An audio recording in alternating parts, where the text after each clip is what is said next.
Assalamualaikum warahmatullahi wabarakatuh.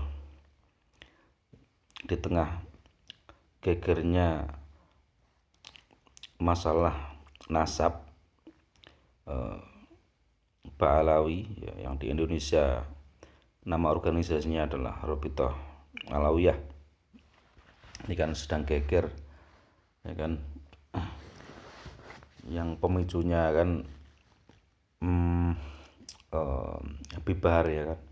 Pemicunya Habib Bahar, terus kemudian ada orang yang tidak terima dengan cara dakwahnya, dengan kasar kata-katanya ketika berceramah.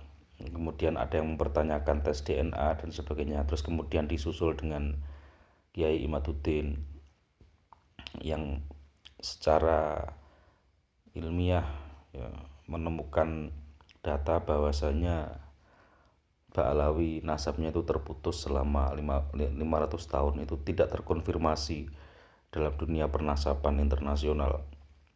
Artinya kalau memang penelitian itu benar, berarti Ba'alawi bukanlah keturunan Rasulullah, sehingga konsekuensinya Rabithah Alawiyah itu ya tidak terkonfirmasi bahwa mereka adalah zuriatnya Rasulullah, padahal sudah beratus-ratus tahun ya mereka meyakini itu. Dan bahkan orang Islam di Indonesia juga meyakininya. Nah ini kan pasti dampaknya akan sangat besar sekali secara psikis ya bagi orang yang sangat meyakininya. Saya ingin mencoba mengaitkan ini dengan ilmu ma'iyah yang selama ini sudah sering disampaikan oleh Mbah Nun. Mbah Nun itu kan sering mengingatkan kita untuk apa? Temukan kenikmatan di dalam menjalani kebaikan. Itu temukan kenikmatan. Jadi Allah itu bukan kata siapa, bukan jarini sopo, tetapi itu pengalaman yang paling intim yang kita alami sendiri. Jadi hubungan kita dengan Allah itu hubungan yang sangat-sangat intim, yang dimana tidak boleh terlalu bergantung kepada informasi dari luar diri gitu. Nah istilah Jawane ojo percaya karo tembung jari ya. Sehingga apa, kalau ada perubahan dari luar itu tidak membuat kita itu menjadi shock gitu. Kalau misalnya ya contohnya seperti ini, orang-orang yang selama ini sangat meyakini, sangat misalnya fanatik misalnya dengan Bibar misalnya, senang dengan gaya ceramahnya, atau dengan Habib Rizik atau dengan Habib Hanif, dengan yakin bahwa mereka adalah zuriatnya Nabi Muhammad. Siapapun yang mengkritik mereka dianggap akan kualat dan sebagainya, dianggap tidak akan tidak akan berkah atau bagaimana, atau dianggap imannya tidak beres kalau mempertanyakan ketersambungan mereka dengan Nabi Muhammad. Orang sudah sangat meyakini itu, tapi ternyata secara ilmiah mereka tidak terkonfirmasi secara nasab. Nah itu kan artinya apa? Membuat hati mereka menjadi goyahan gitu. Karena keberimanan kita digantungkan pada situasi di luar diri, sangat bergantung kepada orang lain. Maka kalau di ma'iyah kan hal-hal seperti ini tidak terlalu diagungkan ya. Jadi saya ingat dulu seperti yang dijelaskan Mas Abrang, bahwa yang penting itu wong ngerti titik awal kalau titik akhir wis itu. Titik awalnya dari mana, titik akhirnya mau kemana ya. Jadi dijupuk pok-pokane. Nah sedangkan kalau masalah ini zuriat Nabi atau bukan, ini ya di dalam umat Islam itu kan perbedaan sangat banyak sekali ya, sangat banyak sekali. Nah itu akan membingungkan bagi orang yang tidak memiliki kemandirian dalam berpikir. Dia harus menemukan kenikmatan, tetap tentu dengan harus terus-menerus mencari ilmu, memperbarui dirinya sendiri, introspeksi diri secara terus-menerus supaya upgrade, supaya tidak menikmati kebodohan. Karena bodoh itu sendiri ya merupakan suatu maksiat ya. Bodoh itu membenarkan kebodohan, membiarkan diri dalam kebodohan itu juga sama dengan dosa yang disengaja itu. Karena orang itu harus terus dia itu mencari benar, mencari hal yang sejati itu ya terus menerus. Ya, ya inilah ilmu ilmu ma'iyah memang sudah tingkatnya sudah ke situ.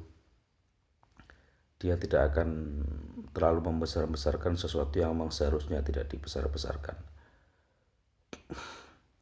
Ya, terus yang jadi pertanyaan, kalau seandainya terbukti benar itu nasabnya Rasulullah bagaimana?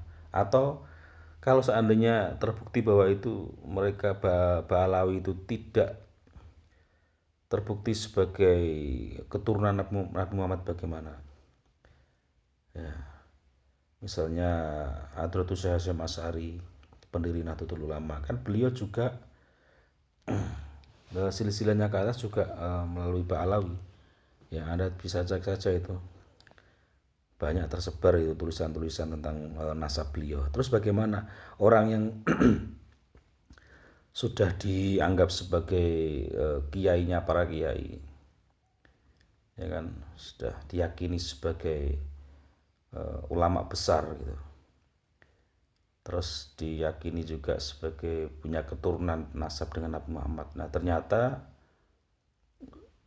dalam perjalanan waktu ada pemicu yang membuat orang kemudian melakukan penelitian, dan jikalau penelitian itu ternyata hasilnya mengatakan bahwa Ba'alawi itu bukan keturunan Nabi, nah, terus bagaimana kan gitu. Ya menurut saya ya enggak masalah. Misalnya kalau orangnya itu sekelas Hadratus Syekh Hasyim Asy'ari, beliau ini menjadi bukti bahwasanya untuk menjadi seorang wali, seorang ulama besar itu bisa dari orang yang bukan duriannya Nabi kan gitu. Kalau memang nasabnya itu dari siapa, Ubaidillah itu terputus kan gitu. Ya kalaupun tidak dari nasab itu bisa jadi dari nasab siapa, pihak perempuannya, pihak ibunya, bisa jadi. Kecipratan itu pasti ada, saya meyakini ya. Ini hipotesis saya, yang namanya cipratan nubuah itu pasti ada. Orang besar itu ya, kalau tidak dari nasab sini mungkin dari nasab yang lain atau bagaimana. Pasti ada persimpangan itu. Nah, ini hikmah yang sangat besar sekali. Ini ada sosok seorang Bahar bin Smith yang bicaranya sudah kemana-mana, yang sudah berlebihan ya, menurut saya sudah berlebihan. Dengan tegas, dengan lantang dia mengatakan keturunan Wali Songo sudah tidak ada karena sudah melalui jalur perempuan, dianggap putus gitu. Terus dia juga mengatakan satu Habib yang bodoh itu lebih mulia daripada 70 ulama.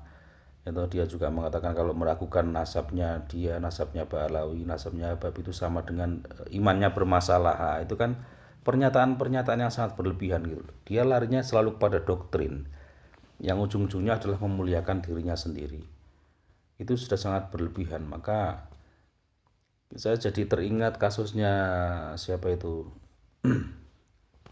pegawai pajak itu yang gara-gara anaknya naik Rubicon, dengan sombongnya, dengan angkuhnya dia merendahkan orang lain yang dianggap ecek-ecek, yang dianggap bukan sebagai anaknya pejabat ya. Dia main hakim sendiri, ngawur. Dari situ terus orang menjadi curiga, ini kok anak seumur itu kok punya Rubicon dengan gaya hidup yang mewah, ini anaknya siapa.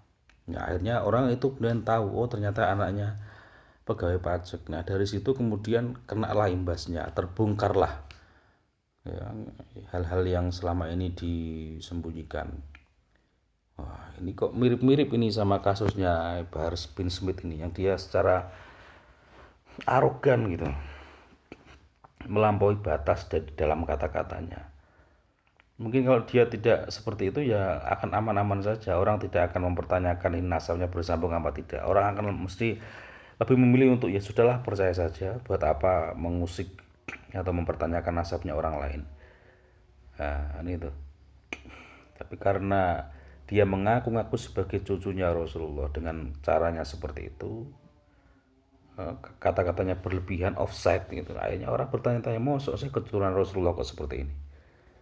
Nah, dan alhamdulillah kalau di Indonesia ini ada satu alternatif pemikiran alternatif, pusaran berpikir yang namanya ma'iyah, di mana yang diunggul-unggulkan bukan nasab, bukan apapun, ya. Tidak ada yang hebat kecuali Gusti Allah.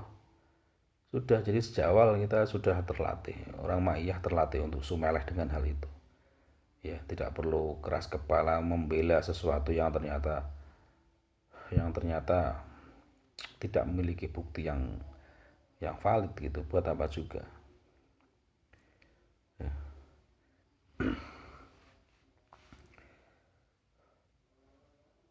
Terus bagaimana misalnya dengan Habib Lutfi yang beliau juga merupakan nasabnya juga bersambung ke Ubaidillah itu, yang diragukan ketersambungannya dengan Rasulullah. Ya tidak masalah juga, itu malah semakin menguatkan bukti bahwa Islam itu demokratis, ya kan? Ya nggak masalah.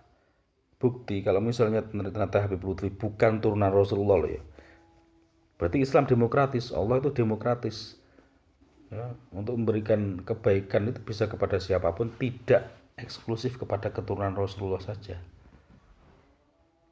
gitu. Kalaupun ada ahlul bait, ada itrah, yaitu pengkhususan yang Allah menghendaki, bukan karena permodusan.